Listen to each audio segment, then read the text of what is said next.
everybody, welcome to BS tuition classes. Myself Vijay Sharma और आज के वीडियो में हम लोग आ गए क्लास 12th का फिजिक्स का लेक्चर नंबर 2 लेकर। तो इसमें आप लोग जानेंगे कूलाम का स्थिर वैद्युत नियम। इसके पहले वाले वीडियो में आपने जाना था आवेश संरक्षण के नियम के बारे में, आवेश की परमाणुकता के बारे में और आवेश की इकाई के बारे में, और आप जाने थे विद्युतमय पदार्थ क्या होता है, विद्युत क्या होता है, आवेश क्या होता है, आवेश के प्रकार क्या क्या होते हैं। तो दोस्तों, अगर आपने उस वीडियो को नहीं देखा है तो इस वीडियो के डिस्क्रिप्शन बॉक्स में जाइए, उस वीडियो का लिंक है, पहले उसे देखिए फिर इसे देखिए, ताकि आपको ये चैप्टर पूरा तरह से क्लियर हो, जो आपका फर्स्ट चैप्टर है वैद्युत आवेश और क्षेत्र। तो दोस्तों चलिए स्टार्ट करते हैं आज की वीडियो। आज की वीडियो में आपका जो मोस्ट इंपॉर्टेंट हेडिंग है स्टूडेंट, सबसे पहला वाला हेडिंग जो हम लोग आज लेंगे वो है कूलाम का स्थिर वैद्युत नियम, यानी कूलाम्स इलेक्ट्रोस्टैटिक्स लॉ।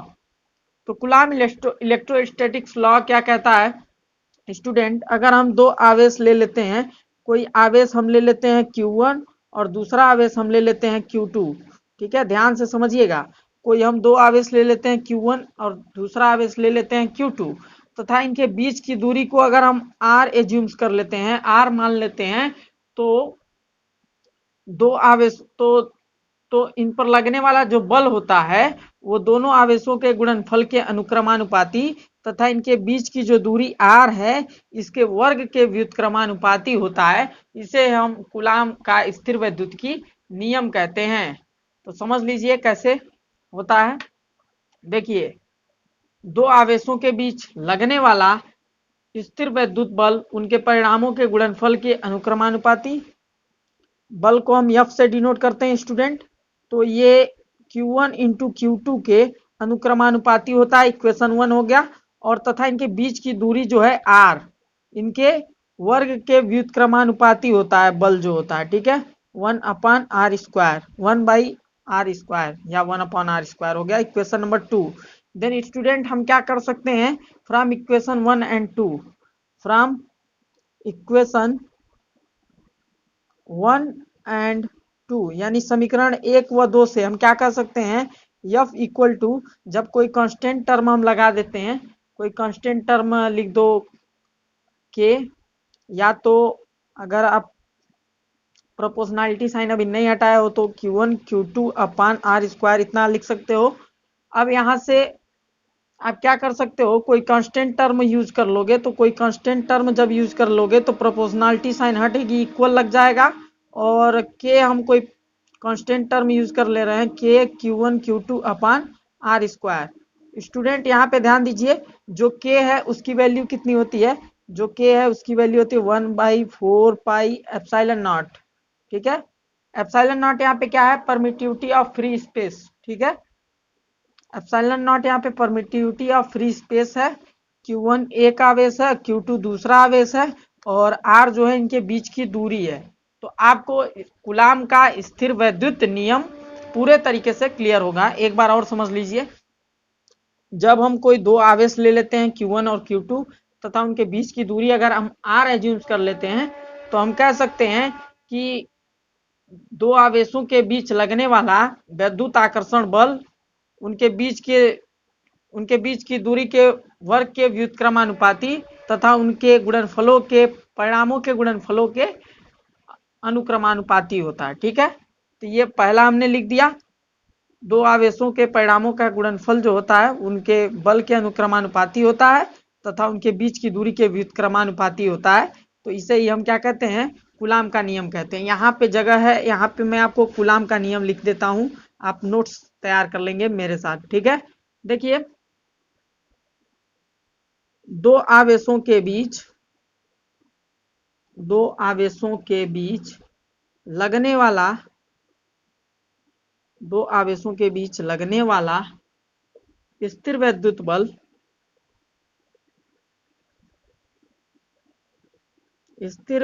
बल उनके परिणामों के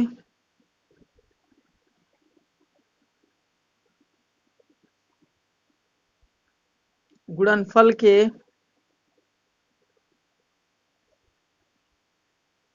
अनुक्रमानुपाती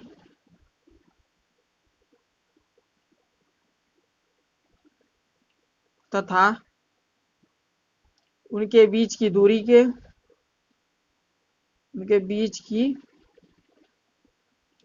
के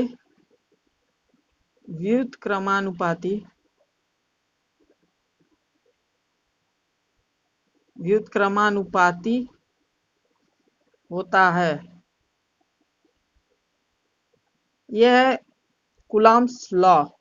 तो इसे आप याद रखेंगे। तो जब भी आपके एग्जाम्स में आएगा सबसे पहले आप इसे नोट करेंगे, फिर आप इसे नोट करेंगे। ये तो मैंने समझाने के लिए ऐसा किया है, ठीक है। तो आशा करते हैं आपको कूलम्ब्स लॉ पूरा क्लियर होगा। दोस्तों अगर आपको अभी तक क्लियर नहीं है तो वीडियो को थोड़ा सा बैकवर्ड करके आप देख सकते हैं, क्योंकि बहुत इंपॉर्टेंट है ये आपके बोर्ड एग्जाम्स के लिए और साथ ही कॉम्पिटेटिव एग्जाम्स के लिए। Very very very important question है स्टूडेंट। हर बार एग्जाम्स में पूछे जाने के बहुत ज्यादा चांसेस बन रहे हैं, ठीक है। तो इस क्वेश्चन को आप काफी ध्यान से हैंडल करें। और यहाँ पे जो के की वैल्यू होती है 1/4πε0 की जो वैल्यू होती है 9.0 इंटू 10⁻⁹ होती है, ठीक है। इसको आप लोग याद रखेंगे, क्योंकि न्यूमेरिकल में भाई जो टर्म आएगा इसको बहुत जरूरी टर्म है। तो जब आपका न्यूमेरिकल कराया जाएगा तो ये सारी चीजें आपसे पूछी जाएंगी, ठीक है। तो आप इसे ध्यान दें, ठीक है। आगे देखिए, इन मीडियम वाटर, अगर आपका माध्यम वाटर होता है, ये तो एयर के लिए, वैक्यूम के लिए है, ठीक है। तो अगर मीडियम आपका वाटर होता है तो यहाँ पे आप साइलेंट लग जाएगा। फॉर मीडियम, एफ का मान अगर मीडियम के लिए लेते हैं, इन वाटर,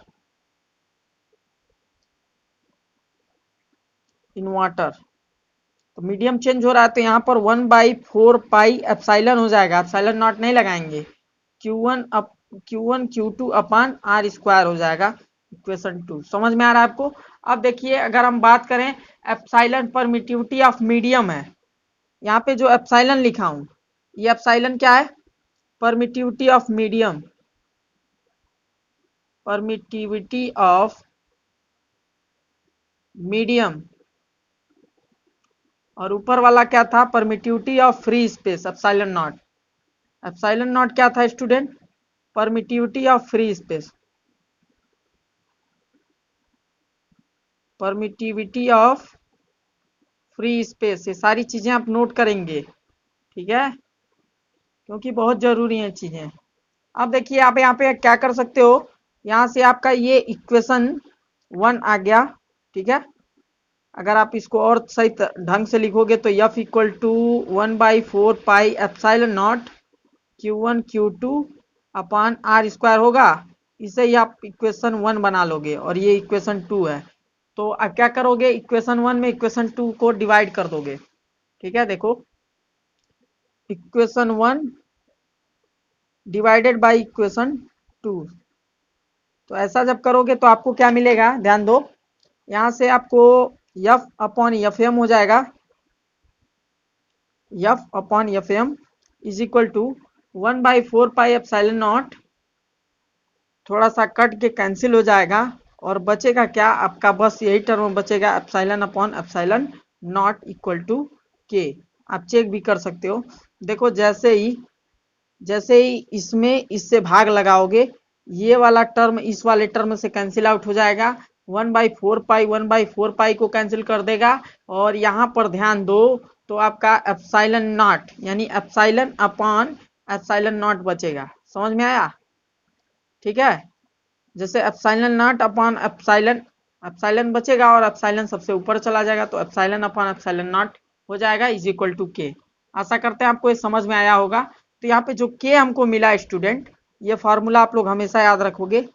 यहाँ पे जो के है वो क्या है, डाइलेक्ट्रिक कांस्टेंट है। तो डाइलेक्ट्रिक कांस्टेंट है ये। और यहाँ पर एप्सिलॉन नॉट के इज इक्वल टू एप्सिलॉन होता है। एप्सिलॉन और एप्सिलॉन नॉट में रिलेशन है, तो इसे भी आप लोग हमेशा याद रखेंगे, ठीक है।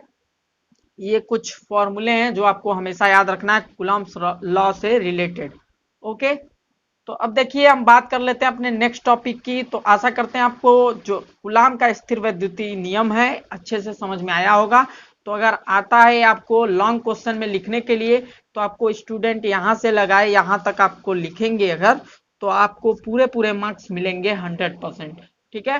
तो अगर आप चाहते हैं फिजिक्स में 100 आउट ऑफ 100 करना, यूपी बोर्ड में या कोई सा भी स्टेट बोर्ड हो हिंदी मीडियम का, आपको फिजिक्स में 100 आउट ऑफ 100 मिलने के चांसेस हैं अगर आप इन सारी चीज़ों का ध्यान रखते हैं। तो डेफिनीशन को सबसे पहले लिखेंगे, उसके बाद इसको जैसे मैंने अभी यहाँ कुछ लिखवाया नहीं है तो उसको आप लिखेंगे। माना कोई आवेश Q1 है तथा दूसरा आवेश Q2 है, इनके बीच की दूरी r मान लिए और कूलाम का नियम लिख देंगे। उसके बाद इन दोनों को दिखा देंगे और उसके बाद से अगला स्टेप इससे ऐसे बढ़ा लेंगे और ये अपना फॉर्मूला लिख देंगे डिराइव करके। इस तरह से कूलाम का स्थिर वैद्युत नियम सिद्ध हो जाएगा और इस तरीके से आप लिखेंगे। मैं आपको पूरा बोर्ड कॉपी लिखने का तरीका भी बताते चल रहा हूँ, इसलिए इस वीडियो को लाइक कर दीजिए जल्दी से और चैनल पे नए हैं तो चैनल को सब्सक्राइब कर लीजिएगा गाइस, ठीक है। और अपने दोस्तों के बीच शेयर जरूर कीजिएगा, ऐसा मत सोचिए कि दोस्त भी पढ़ लेगा तो आगे निकल जाएगा। यार दोस्त हो तो हो, साथ में पढ़ो साथ में बढ़ो, समझ रहे हो कि नहीं। जितना आपस में आप लोग डिस्कशन करोगे उतने अच्छे से आपको समझ में आएगा। चलो हम बात करते हैं अपना नेक्स्ट टॉपिक का। एक चीज हमेशा याद रखना भाई, अभी यूनिट एंड डायमेंशन मैं आपको बता दूं एप्सिलॉन नॉट का बोर्ड एग्जाम में काफी बार एक क्वेश्चन पूछा जा चुका है, इसलिए इसको डिस्कस करना बहुत इंपॉर्टेंट है। तो हम सबसे पहले अब डिस्कस करेंगे नेक्स्ट टॉपिक से पहले unit and dimension of epsilon not. Unit and dimension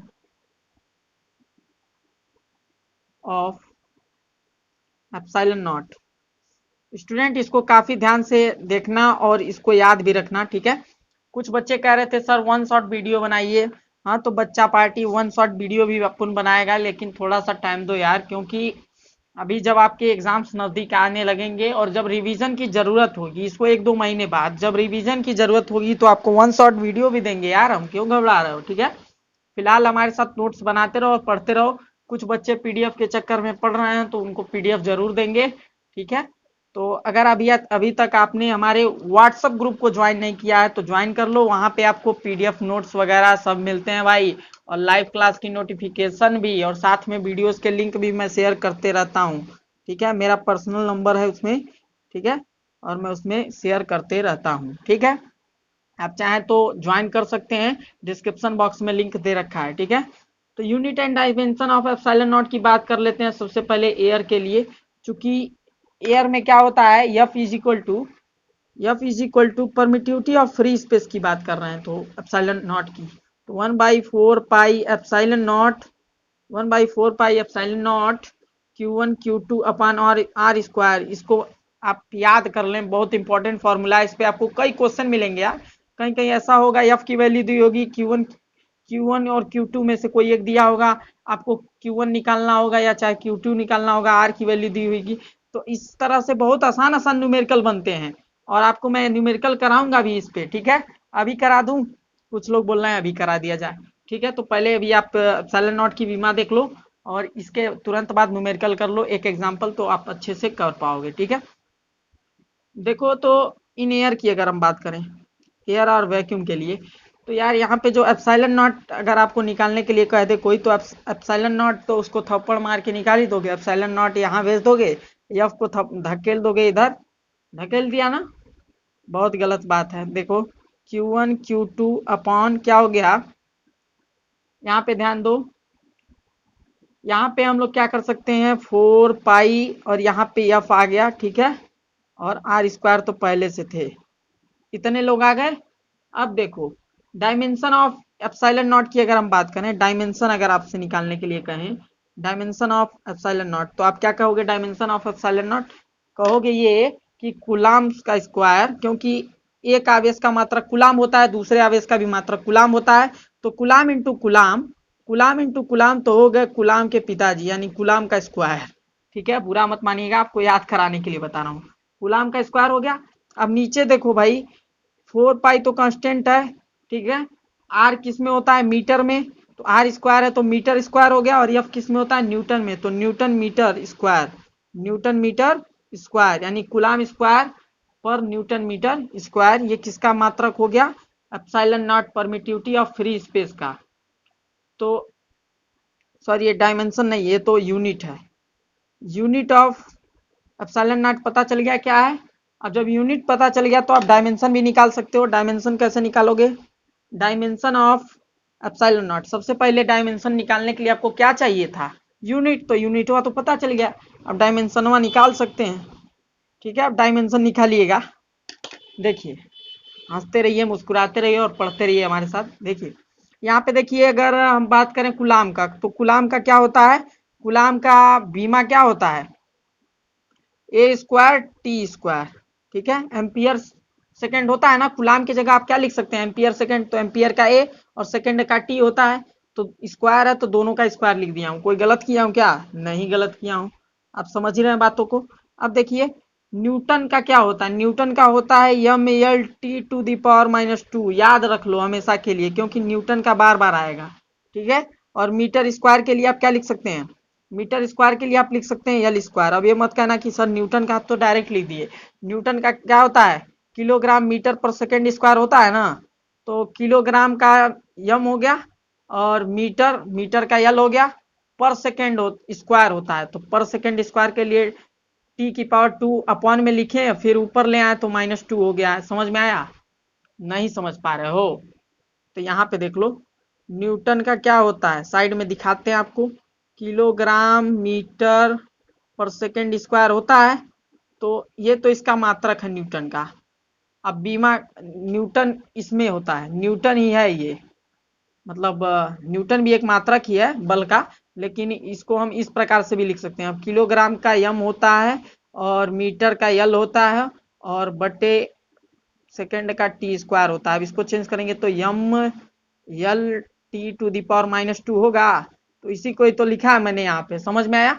अब देखो यहाँ पे जो मीटर स्क्वायर है तो यल का स्क्वायर कर दिया। बीमा तो आप 11th में पढ़ के ही आए हो, अगर नहीं पढ़े हो तो आप 11th वाली वीडियो जा करके देखो हमारे प्ले लिस्ट में। ठीक है, अब यहाँ से देखो इजिली इसका जो बीमा है, डायमेंशन ऑफ एप्सिलॉन नॉट क्या निकल के आ जाएगा, यम की पावर -1, यल की पावर -3, टी की पावर 4 और ए की पावर 2। आप निकाल सकते हो कि नहीं निकाल सकते हो, निकाल सकते हो। ठीक है, ए की पावर 2, टी की पावर 4, क्योंकि ये वाला गया प्लस हो गया, और यम की पावर -1 ये ऊपर गया तो, और यल की पावर -3 ये, और ये 3 हो गया और ऊपर गया तो -3 हो गया। तो ये आपका साफ साफ क्लियर है कैसे लिख दिया। ठीक है, तो आप जान गए हो डायमेंशन ऑफ एप्सिलॉन नॉट क्या गया, डायमेंशन ऑफ एप्सिलॉन नॉट। इसको एकदम पढ़ के जाना, सही से लगा के जाना, एग्जाम में आप अच्छा करके आओगे। 2 नंबर में पूछ देगा, फटाक से आप लगा दोगे। बहुविकल्पी भी आ सकता है। ठीक है, ये बहुविकल्पी में भी आ सकता है, कोई चांस इसका नहीं है कहाँ आ जाए, कब आ जाए, कैसे आ जाए। ठीक है, वैल्यू ऑफ एप्सिलॉन नॉट की बात करें अगर, वैल्यू ऑफ एप्सिलॉन नॉट यानी कि एप्सिलॉन नॉट का मान, एप्सिलॉन नॉट का मान क्या होता है, एप्सिलॉन नॉट का मान निकालने के लिए समझिए, चूंकि आपको पता है, आपको पता है, क्या पता है भाई, 1/4 pi epsilon not is equal to 9.0 into 10⁹ होता है। ये आपको मालूम है, अभी मैंने बताया कूलम्ब्स लॉ में रिलेट करके। ठीक है, एक चीज ध्यान दो, यहाँ से अगर आप एप्सिलॉन नॉट को लिखना चाहो, एप्सिलॉन नॉट को अगर हम यहाँ से लिखना चाहें तो हम क्या क्या लिख सकते हैं, देखो, या डायरेक्ट हम यहीं से लिखना चाहें, यहाँ ना जाएं, यहीं से लिख लेते हैं। ठीक है, ज़्यादा लंबा चौड़ा प्रोसेस करने से बढ़िया है यहीं से लिख लेते हैं। जब इतने का मान ये है तो यहाँ से एप्सिलॉन नॉट का मान कितना हो जाएगा, 4 पाई का उधर गुणा हो जाएगा। समझ रहे हो, समझ रहे हो कि नहीं। तो 4 पाई का उधर गुणा ना करके एप्सिलॉन नॉट को भेज दिया उधर, और इस वाले को ले आया भाग में। ठीक है, तो 1 क्या हो जाएगा, एप्सिलॉन नॉट उधर गया तो यहाँ पे 4 पाई इंटू 9.0 इंटू 10⁹ हो जाएगा। इतना कर सकते हो। अब देखो 4 पाई के जगह आप क्या लिख सकते हो, 1/4 के जगह, पाई के जगह 3.14 लिख सकते हो। उसका मान होता है पाई का 3.14, उसी को तो रखे हैं। ठीक है, कोई डाउट, नो डाउट सर, ऐसा आप बोल रहे होंगे। ठीक है, अब यहाँ पे देखो 9 इंटू 10⁹ ले लो, बार बार 0.0 लिखने का कोई मतलब नहीं है। समझ रहे हो। अब जब आप इस कैलकुलेशन को करोगे स्टूडेंट, तो एप्सिलॉन नॉट का मान कितना आ जाएगा, 8.85 into 10⁻12 coulomb square upon newton metre square. ठीक है, तो इस तरह से एप्सिलॉन नॉट का मान ये निकल के आ जाएगा। तो आप लोग ने अभी जाना एप्सिलॉन नॉट का मान कैसे निकालते हैं, एप्सिलॉन नॉट की बीमा कैसे निकालते हैं, और भैया मात्रक कैसे निकालते हैं। तो अभी तक आपने 20 मिनट्स में इतना कुछ सीखा। ठीक है, अब हम बात कर लेते हैं। आप एप्सिलॉन नॉट का जो मान है हमेशा याद रखेंगे, क्या है मान, 8.85 into 10⁻⁻12 coulomb square upon newton metre square. ठीक है, इसको आप हमेशा याद रखेंगे, दिमाग में घुसा लेंगे। ठीक है, नेक्स्ट टॉपिक अब हम लोग कवर करेंगे कूलाम्स स्थिर वैद्युत नियम तथा न्यूटन के गुरुत्वाकर्षण नियम के बीच तुलना। दोनों नियम को आपस में अट्रैक्ट करके तुलना करेंगे और देखेंगे कौन किससे सफल है। CEL एंड NGEL, यानी इसका मतलब है कूलाम्स लॉ और न्यूटन ग्रेविटेशनल लॉ, दोनों का कंपेयरिंग करेंगे अब। ठीक है, तो चलते हैं नेक्स्ट सिंपल क्वेश्चन लिए हैं, क्योंकि अगर आप न्यूमेरिकल्स वगैरह नहीं करते हो तो आपको छोटे स्टेप से ही मैं सिखाने का प्रयास कर रहा हूँ। बाद में आपको न्यूमेरिकल की सीरीज में खुद ज़्यादा न्यूमेरिकल ही लगवाऊंगा। फिलहाल थ्योरी की सीरीज में एक छोटा सा न्यूमेरिकल आपको करा रहा हूँ प्रैक्टिस के लिए। देखो यहाँ पे कोई आवेश Q1 है +2 माइक्रोकुलाम और यहाँ पर भी +6 माइक्रोकुलाम है, दोनों पॉजिटिव हैं, यानी एक दूसरे को क्या करेंगे, रिपेल करेंगे कि अट्रैक्ट करेंगे, रिपेल करेंगे, यानी कि सजातीय आवेश एक दूसरे को प्रतिकर्षित करते हैं। ठीक है, और इनके बीच की जो दूरी है वो कितना स्टूडेंट, 2 मीटर है। तो यहाँ पे हमको F निकालना है, F यानी कि वैद्युत स्थिर आकर्षण बल। ठीक है, तो कूलाम के स्थिर वैद्युत की नियम से F is equal to 1/4πε0 Q1 Q2 upon R square, ये सब लोग जानते हो क्योंकि अभी अभी पढ़ के आए हो। ठीक है, इसी फॉर्मूले का यूज करना आपको सिखा रहा हूँ। सीधा सीधा आपको कुछ करना नहीं है, F की वैल्यू निकालनी है, सीधे सीधे आप फिलअप कर सकते हो। सॉल्व करते हैं इसको, कर लो सॉल्व अगर आप समझ गए हो तो। देखो 1/4πε0 की जगह आप क्या लिख सकते हो, 9 × 10⁹ और इसके जगह Q1 Q2 की जगह आप क्या लिख सकते हो। Q1 के लिए देखो Q1 ये है, ठीक है, और Q2 ये है। अगर आप नहीं समझ पाते हैं तो आप समझने के लिए समझिए ध्यान से, आप क्या कर सकते हैं, आपको क्या करना चाहिए, ध्यान दो, आपको ऐसे लिखना चाहिए step by step. Q1 is equal to 2 micro coulomb. अब 2 माइक्रो कूलाम के लिए 2 × 10⁻⁻6 कूलाम, कूलाम में चेंज करेंगे। माइक्रो के लिए 10⁻⁻6 से गुणा करा दिए। Q2 के लिए क्या हो जाएगा, 6 माइक्रो कूलाम है तो 6 × 10⁻⁻6 कूलाम हो जाएगा। अब उसके बाद इस फॉर्मूले का यूज कर देंगे बच्चों। देखो ये तो जो आर है हमको दे दिया है पहले से ही 2 मीटर, अगर मीटर में नहीं होता तो चेंज करना पड़ता। अब एफ की वैल्यू निकालो, तो 9 × 10⁹ रख दोगे इतने की जगह। ठीक है, और Q1 Q2 की वैल्यू क्या क्या है, Q1 की वैल्यू है 2 × 10⁻⁻6 और Q2 की वैल्यू है 6 × 10⁻⁻6। ठीक है, अपॉन आर स्क्वायर की वैल्यू कितनी है, आर की वैल्यू 2 मीटर है तो 2 × 2। ठीक है स्टूडेंट, 2 का स्क्वायर हो गया। अब यहाँ से देखो इस 2 से इस 2 को कैंसिल कर सकते हो, इस 2 से इसको 3 चांस में कैंसिल कर सकते हो। अब 3 9 कितना हो गया, 27। ठीक है, ध्यान देना। अब यहाँ पे ध्यान दो, 6 और 6 12, यानी 10⁻9 ये तो है ही, और ये 10⁻−12 हो गया, और नीचे तो कुछ बचा नहीं है। अब यहाँ पे ध्यान दो 2.7 अगर करते हो तो यहाँ 10⁻10 हो जाएगा। ठीक है, और यहाँ पे स्टूडेंट क्या हो जाएगा, 10⁻−12 तो है ही। अब देखो घातों को जब जोड़ लोगे बेस बराबर है तो यहाँ पे क्या हो जाएगा, 2.7 × 10⁻2 न्यूटन, ये आ जाएगा यफ का मान। बल निकल के कितना आ गया, 2.7 × 10⁻2 न्यूटन का बल इन दोनों के बीच प्रतिकर्षण बल लगेगा। अब समझ गए हैं, ये आपका आंसर हो जाएगा। ठीक है, आशा करते हैं आपको ये न्यूमेरिकल अच्छे से समझ में आया होगा। अभी इसी तरीके से कहीं आर का वैल्यू नहीं दिया होता, 2 मीटर नहीं दिया होता, यहाँ पे आपको इतना न्यूटन का बल दे दिया होता, तब आप क्या करते हैं, एफ की जगह इतने को रख देते और आर की वैल्यू निकालते पक्षांतर करके।